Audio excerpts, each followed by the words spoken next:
हाय दोस्तों, मैं सी Ashish Sharma, chairman VSI Jaipur. और आज आप लोगों को मिलाने वाला हूँ नेहा खानवानी से, जिसने सीए इंटरमीडिएट सितंबर 25 अटेम्प्ट में all India first rank score किया है और मार्क्स आए 505 आउट ऑफ 600।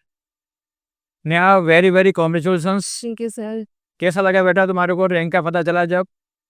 मतलब पहले तो प्रेसिडेंट का कॉल आया था इसे के, तो उनका तो पहले तो मैंने कहा, मेरे को लगा प्रैंक कर रहा है कोई, तो वो हंसने लग गए वो। तो फिर 2-4 मिनट बाद रिजल्ट आया। फिर तो मैंने जल्दी से 5 से 5 नंबर देख के रैंक चेक की, तो फर्स्ट रैंक फर्स्ट हुई। रैंक है तो प्रेसिडेंट सर ने क्या बोला? है ना, कॉन्ग्रेचुलेशन। हम मम्मी पापा से बात करवाई उसके बाद। अच्छा, मतलब एक बार के लग ही नहीं रहा था कि है दिए। क्या था बेटा? सो मैंने बोला था ना कि तुम्हारा बेस्ट रिजल्ट आएगा। मैंने को बोला था कि मेरे को फ़ोन करना। मैंने क्यों बोला था? रिजल्ट तो हम ही देख लेते, रिजल्ट से पहले प्रेसिडेंट सर का फ़ोन आ जाता है। तो मैं कि जैसे ही फ़ोन आए मेरे को बता देना। जब प्रेसिडेंट सर का कॉल आया था तब तो मैंने कुछ किया ही नहीं, 2-4 मिनट के लिए तो रिजल्ट का वेट किया। क्या मैंने भाई वैसे नकली नहीं बोल रहा हूँ? नहीं नहीं, ऐसा नहीं। तुम्हारा एक्सपेक्टेड था, तुम्हारे टेस्टों में बिल्कुल परफेक्ट मार्क्स आ रहे थे, क्योंकि तुमने ऐसे मॉड्यूल को बिल्कुल स्ट्रिक्टली फॉलो किया है। बेसिकली क्या है, अपने देखा होगा तो पहले regularly all India first rank आ रही थी, बीच में कुछ अपना ब्रेक लगा। उसका बेसिक रीज़न क्या है कि जब से ये ऑनलाइन की क्लासों का चक्कर पड़ा है तो बच्चे क्या है, कन्फ्यूज हो जाते हैं। मार्केट में जैसे ही कोई शॉर्टकट बताता है वो लगता है यार ये कर लेना चाहिए, उसकी वजह से बच्चे मात खा जाते हैं। तुम तो बिल्कुल रेगुलर क्लासरूम स्टूडेंट थी, पूरा मॉड्यूल फॉलो किया और मॉड्यूल फॉलो करके रेगुलरली सारा सिस्टमेटिक टेस्ट दिए, सारा काम बिल्कुल बढ़िया किया, तो रिजल्ट आना ही आना था। कहीं भी डाउट नहीं था तुम्हारा, हमारा वो डाउट नहीं था, पहले से पक्का था। तुम्हारा पहले भी ध्यान हो तो एग्जाम से पहले तुम्हारी रिकॉर्डिंग हुई थी ना? हाँ। वो इसलिए हुई थी। तो क्यों, हमारे को पता था कि कौन फर्स्ट रैंक आएगा कौन नहीं आएगा। ठीक है, यहाँ तुम्हारा 100% छोड़ दो, इंडिया में कुछ भी हो जाता है, फर्स्ट रैंक तुम्हारी थी। चलो, बहुत बहुत शुभकामनाएं। पेरेंट्स को कैसा लगा? बहुत अच्छा, मतलब बहुत अच्छा लगा। अब देखो, बाहर इंस्टीट्यूट के बाहर बच्चे सेलिब्रेट कर रहे हैं, अभी तुम्हारा वेलकम किया उन्होंने। एक्चुअल में फर्स्ट रैंक ऐसी चीज़ है कि फर्स्ट रैंक से पूरी सिचुएशन बदल जाती है। फर्स्ट रैंक का मतलब है कि एक तरफ फर्स्ट रैंक, एक तरफ बाकी, इतना इफेक्ट आता है। तो बहुत बहुत शुभकामनाएं। अब थोड़ा सा बच्चों को भी गाइड करना है किस तरीके से पढ़ा। आप एक तो ये बताओ कि उनने जब फाउंडेशन की क्लासे तो ऐसा ऐसे लिए थे, तो फाउंडेशन की एग्जाम के बाद ही चालू कर दिया था या रिजल्ट का वेट किया था? नहीं, एग्जाम के बाद ही जो पहला बैच आया था बीएसआई का, इसमें ही मैंने एडमिशन। पहले बैच में ही चालू कर दिया था। अब एक बार बताओ, पहले बैच में और अगले बाद में लगभग 40 डेज का गैप पड़ जाता है। तो ये 40 डेज का क्या इंपॉर्टेंस है, थोड़ा सा है कि तो इसके बारे में समझाओ कि 40 डेज अर्ली करने का कुछ फायदा मिला या नहीं मिला? हाँ, सबसे पहला तो मेरा जैसे फाउंडेशन के बाद हमने 1 हफ्ते में 1 वीक में क्लास ज्वाइन कर ली थी, तो उतना गैप आया नहीं, तो पढ़ाई से इतना डिस्ट्रैक्शन हुआ नहीं। तो वो मेरे को था क्योंकि पहले से आदत थी पढ़ने की फाउंडेशन में, तो इतना वो फ़र्क पड़ा नहीं इंटर की क्लास ज्वाइन करने के बाद। दूसरा, जब मॉक टेस्ट भी हुए थे तो जो हमारा बैच था उनको ज़्यादा टाइम मिला था, बिकॉज़ हमारा डेज़ ज़्यादा पहले कोर्स कंप्लीट हो गया था। तो मुझे अराउंड 6 मंथ्स का है ना रिविज़न गैप मिला था। तो मॉक टेस्ट में भी काफ़ी हेल्प हुई थी इसकी वजह से, क्योंकि हर पहला जो मॉक टेस्ट होता है सबसे इम्पोर्टेंट होता है, बिकॉज़ पहला रिविज़न है। तो उसमें हमें 12 दिन मिले थे, तो मतलब उसमें पूरा 2-2 3-3 बार रिवीजन हो गया था एक ही सब्जेक्ट का। तो उसमें बहुत हेल्प मिली थी प्री रिजल्ट से। तो प्री रिजल्ट वालों में पहले टेस्ट में 12 डेज का टाइम पड़ा था, बाद वालों में 8 डेज का टाइम पड़ा था। तो 4 दिन का गैप जो बहुत बड़ा गैप हो जाता है, बच्चों को हम समझाते भी हैं, लेकिन ठीक है, जो समझते हैं समझते, नहीं समझते वो नहीं समझते। आप ये उम्मीद करोगे लगभग कितने नंबर का फर्क पड़ा होगा अर्ली और बाद के चक्कर में, कि लगभग कितने नंबर का फर्क तो पड़ा ही होगा? मेरे आराम से मेरे 10-15 मार्क्स का पड़ा होगा।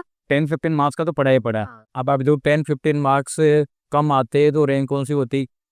10-15 मार्क्स ज़्यादा आते हैं तो रैंक कौन सी होगी? बिल्कुल सीनरी बदल गया ना, ये इफेक्ट पड़ता है। अच्छा, क्लासेस जब आप लोगों की चल रही थी फेस टू फेस क्लासेस में थे तुम, तो फेस टू फेस क्लासेज में 8 घंटे क्लास चलती थी 6 सब्जेक्टों में मिला के। तो उस समय क्या शुरू रहता था, किस तरीके से पढ़ाई कर रहे थे उस समय? उस समय जैसे ना, जब हमारी क्लासेस हुआ करती थी तो घर जाते-जाते 3 अराउंड हो जाते थे।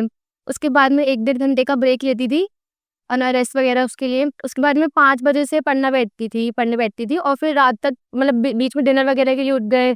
उसके बाद से रात तक जब तक हो रही है पढ़ाई 12 बजे तक अराउंड, तो ऐसे मतलब रहता तो है। मतलब जितना यहाँ पढ़ाते थे उतना घर पे जाके रिवीजन हो जाता था? हाँ। अच्छा।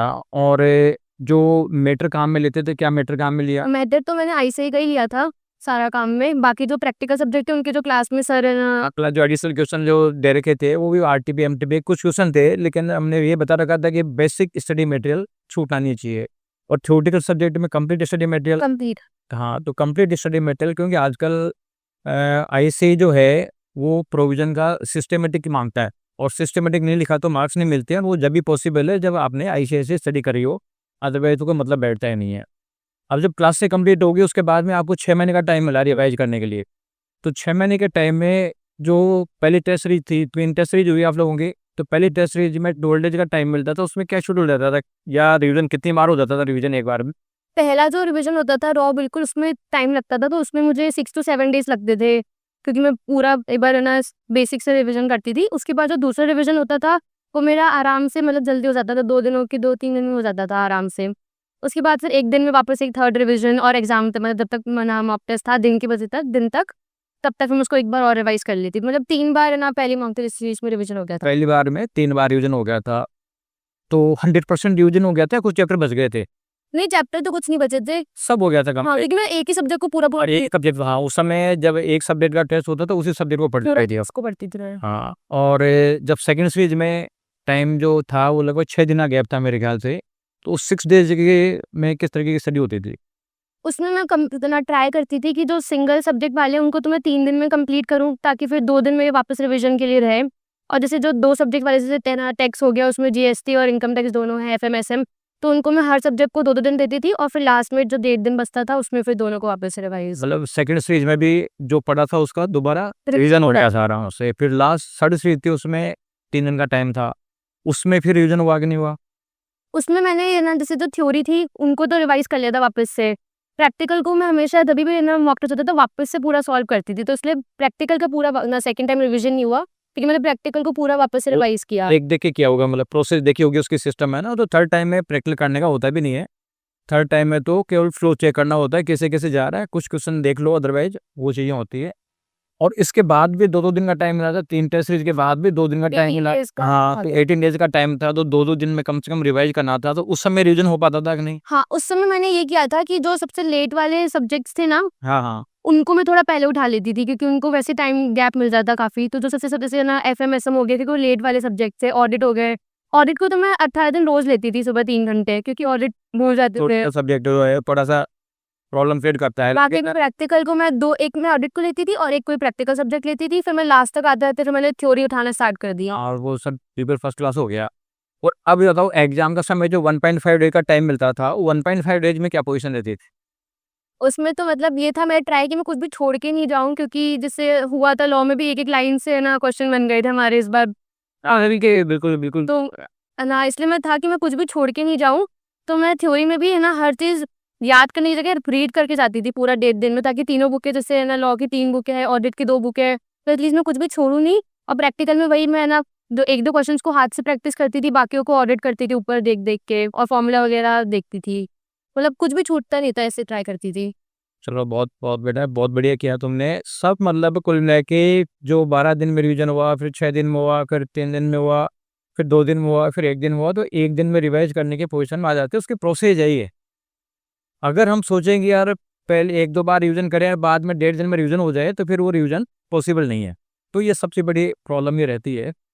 अच्छा, ये बताओ कि जो सब्जेक्ट थ्योरेटिकल सब्जेक्ट अक्सर लोगों को मतलब क्या है कि पढ़ने में थोड़ा-सा बोरिंग महसूस होती है, तो उसको कैसे हैंडल किया सिचुएशन को?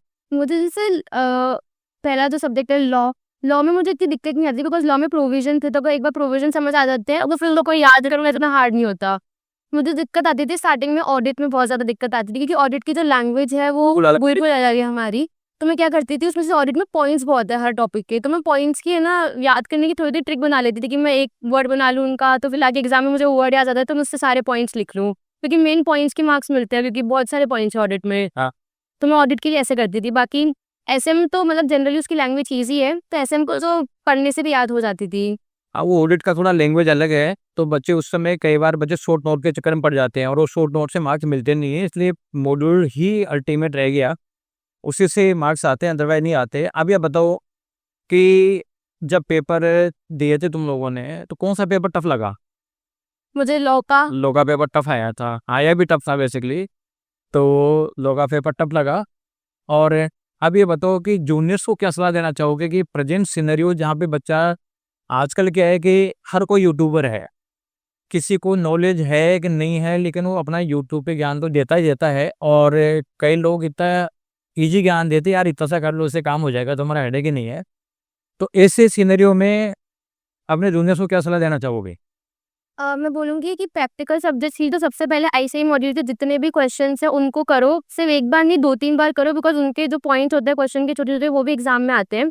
उसके अलावा पीवाईक्यूज़, आरटीपी, एमटीपीज़ इनको ही करो, और कुछ तो मतलब इतना आता नहीं है बाहर से। 1-2 क्वेश्चन अगर बाहर से आएगा वो तो सबके लिए आएगा। बाकी थ्योरेटिकल में ये है कि आईसीआई का मॉड्यूल लाइन टू लाइन पढ़ते जाओ। मतलब 3rd सेकंड रिवीजन तक तो पूरा-पूरा मॉड्यूल पढ़ो। फिर 3rd में आके जो आपने मेन पॉइंट्स हाइलाइट किए लास्ट दिन के लिए उनको पढ़ो, क्योंकि एक-एक लाइन से भी क्वेश्चन बन के आते हैं एग्ज़ाम्स में। तो जब तक वो लाइन याद नहीं रहेगी तब तक वो सॉल्व नहीं होंगे, स्पेशली लॉ में तो प्रोविज़न के लिए। मतलब काम में आईसीए का स्टडी मटेरियल लेना है, शॉर्ट नोट्स पे इन पे फोकस नहीं करना है ना, ये सबसे बड़ी इम्पोर्टेंट चीज़ है। तो अब आगे का क्या प्लान है कि मतलब फाइनल में फर्स्ट रैंक लाने कि नहीं लाने? बिल्कुल ही मेहनत उसी की करेंगे। बिल्कुल, क्या होता है कि पिछला रिजल्ट अगले रिजल्ट के लिए टारगेट सेट करता है कि पिछली बार ही आ गए तो उसका मतलब है कि फाइनल में इससे अच्छा स्कोर लेके आना है। तो बहुत-बहुत शुभकामनाएँ Neha. Thank you sir. Again बहुत-बहुत शुभकामनाएँ।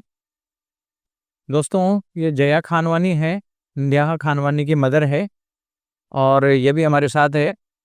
कैसा लगा आपको? बहुत ज़्यादा खुशी, बहुत ज़्यादा, बहुत ज़्यादा खुशी हुई। बहुत। क्या उम्मीद थी पहले? मुझे उम्मीद थी कि मेरी बेटी ना कुछ करेगी, क्योंकि ना इसको बचपन से ही ना पढ़ाई का बहुत ज़्यादा शौक था, बचपन से ही। मतलब सीए की एग्ज़ाम जो वर्ल्ड की टफेस्ट एग्ज़ाम मानी जाती है और उस एग्ज़ाम में फर्स्ट रैंक आ जाए, तो ये बहुत बड़ा अचीवमेंट होता है। फर्स्ट रैंक एक ही होती है, पूरे इंडिया लेवल पे नाम होता है।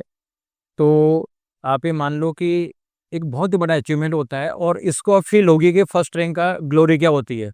अब तुम्हारे पास इतने फ़ोन आएँगे, ठीक है ना, कई तो कहेंगे यार हमारा नाम ले लेना कि हमारे पढ़े हैं। सब अलग-अलग तरीके से अपना तरीके से कॉन्ग्रेचुलाइज़ करते हैं। लेकिन अपने को अपना अगला टारगेट सेट रखना है कि फाइनल में भी हमारे को फर्स्ट रैंक लानी है ना, बस बाकी टारगेट का डाइवर्जन नहीं करना, सबसे बड़ी चीज़ ये है। तुम लगभग कितने घंटे पढ़ती थी? कम से कम 16 घंटे, 16 घंटे पढ़ती थी। 15 से 16 घंटे पढ़ती थी ये। हाँ, तो देखो स्टूडेंट्स, बच्चों, ये इंटरव्यू आप लोग भी देख रहे हो, पढ़ाई का कोई शॉर्टकट नहीं होता है। यानी जितनी स्ट्रॉन्ग स्टडी करोगे उतनी चीज़ें आप लोगों की तैयार होगी और उतना ही अच्छा रिजल्ट आएगा।